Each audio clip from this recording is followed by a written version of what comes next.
आपने रिसेंटली सुना है कि जो आरसीआईपी और एफसीआईपी प्रोग्राम्स है जिनके अंदर जो है वो अगर आपको एम्प्लॉयर हायर करता है तो उस बेस पर आपकी परमानेंट रेजिडेंसी या आप जो है वो एज अ वर्क परमिट यहाँ पर आ सकते हो।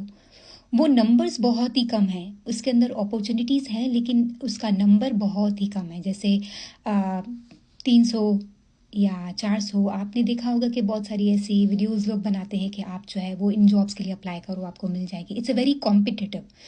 जो कम्युनिटीज़ पार्टिसिपेट कर रही हैं उसके अंदर बहुत ही कम एम्प्लॉयर्स हैं और कम लोगों को हायर करना है। It's not a big number.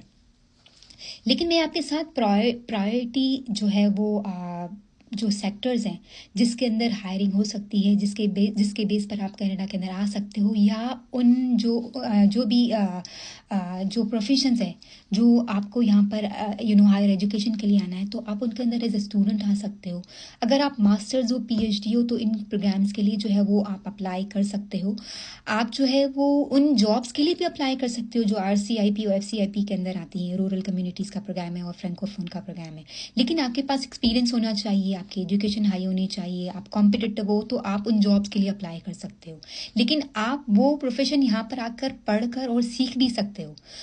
आप ट्रेड्स का काम भी सीख सकते हो। आप हायर एजुकेशन के लिए, अपने मास्टर्स के लिए, पीएचडी के लिए भी आ सकते हो। जो नंबर 1 सेक्टर है वो हेल्थ का सेक्टर है। अगर आप हेल्थ के सेक्टर में काम करते हो तो आप इस अपॉर्चुनिटी को अवेल कर सकते हो। आप एजुकेशनिस्ट हो, आप लॉयर हो, आप सेल्स और सर्विसेज के अंदर हो, आप ट्रेड्स के अंदर हो, आप मैन्युफैक्चरिंग और यूटिलिटीज के अंदर हो, तो ये ट्रेड्स आप यहाँ पर आकर सीख भी सकते हो। इन प्रोफेशन के अंदर आकर आप अपनी डिग्रीज भी ले सकते हो। आप जॉब के लिए भी अप्लाई कर सकते हो।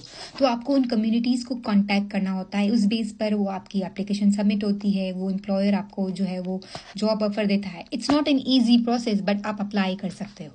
इन ऑक्यूपेशंस के अंदर जो है वो काफ़ी ट्रेड्स की ऑक्यूपेशन भी है, जिसके अंदर जो है वो कंस्ट्रक्शन की बहुत सारी अपॉर्चुनिटीज़ है। ऑटोमोटिव इंडस्ट्री के अंदर है। बिजनेस जो है वो स्पेशलिस्ट हैं, सिस्टम स्पेशलिस्ट, कंस्ट्रक्शन मैनेजर्स। मैं आपके साथ वो लिस्ट भी शेयर करूंगी जो ऑक्यूपेशन जो है वो यहाँ पर जिनकी ज़रूरत है। आप अगर वो स्टडी करते हो या उसके अंदर जॉब कर रहे हो, वो जो है वो आप उसको किस तरह अपने आप को अपग्रेड कर सकते हो, उस बेस पर जो है वो कनाडा के लिए अप्लाई कर सकते हो या जॉब्स के लिए अप्लाई कर सकते हो। So I will share this list and आप जो है वो गो थ्रू करना। अगर आपका एक्सपीरियंस उन फील्ड्स के अंदर है तो आप जो है वो जॉब्स के लिए अप्लाई कर सकते हो। एंड अगर आपको जॉब ऑफर मिलती है तो उस बेस पर आपकी एप्लीकेशन सबमिट होती है। कनाडा के अंदर कोई भी प्रोग्राम ऐसा नहीं है जिसके अंदर आप कहीं मतलब यहाँ पर आ जाओ, जॉब के लिए अप्लाई करो, आपको मिल जाएगी। You have to go through a certain process.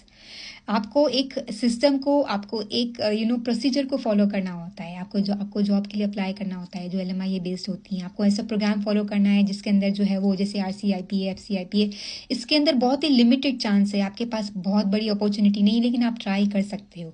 So you have to keep exploring. और बाकी जो है वो बिजनेस की ऑप्शन है, स्टार्टअप वीज़ा है, और एल्बर्टा और BC का रूरल एंटरप्रेन्योर प्रोग्राम है, आप उनके अंदर भी अप्लाई कर सकते हो। तो हमारी टीम जो है वो लॉटी के अंदर हेल्प करती है बिजनेस इमिग्रेशन के अंदर, स्टार्टअप वीज़ाज़ के अंदर। तो आप हमें कांटेक्ट कर सकते हो। You can go to logic.com और वहाँ से जो है अपॉइंटमेंट स्केड्यूल कर सकते हो।